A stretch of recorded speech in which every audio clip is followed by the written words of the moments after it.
भासी गला घर द्वार भांगी गला बड़ बड़ गछ बात्या मंथा स्थलभाग छुई करिछि एमिति तांडव। काकीनाडारे लक्ष लक्ष लोकंक आखिरे लुह।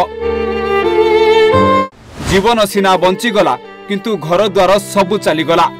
राति पाई सकाळ हेला देखिबाकू मिलिला रातिरे लैंडफॉल हेबा समय कौन सबु घटी जाइछि। बात्या मंथार तांडव रे घर द्वार सबु उड़ी जाइछि। जुआड़े देखिबे घर द्वार सबु भांगी जाइछि। गरीब आखिरे लुह भरी जाइछि। गरीब मनीष बड़ कष्ट रे जे घर द्वार बनाइथिला ताहा एबे आउ नाई। कांथ धोई होई जाइछि आ माटी रे मिसी जाइछि घर। सकाळ हेला सबु दृश्य एबे सामना को आसिला।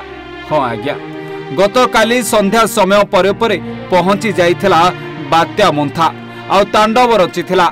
घंटा घंटा धरी तार लैंडफॉल प्रक्रिया चालू रहिथिला। राति 12टा पर्यंत पूरा किलबिल करि देइथिला बात्या मंथा आ तांडव रचिथिला। घर द्वार लोकंकर सबु भांगी जाइथिला। अनेक संपत्ति एमिति लोकमानकर नष्ट होई जाइछि।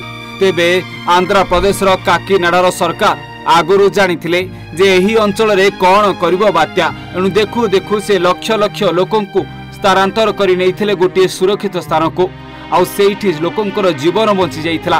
किंतु एबे सेमाने जेतेबेले बात्या सरिला घर को फेरिले सखाळु देखिबाकू मिलिछि एमिति भयंकर दृश्य। घर द्वार सब भांगी जाइछि। एमिति देखिबाकू मिलिछि जे लोकमानक मनरे जेमिति दुख भरी जाइछि। 5 घंटा धरी काली चलीथिला एमिति लैंडफॉल प्रक्रिया जोंथिरे तांडव रचिथिला ए भयंकर बात्या मंथा। आ बात्या चलीगला परे देखिबाकू मिलिछि एभली भयंकर दृश्य। लोकमानकर अनेक किछि क्षयक्षति होइछि। Bureau report Odisha Bhaskar.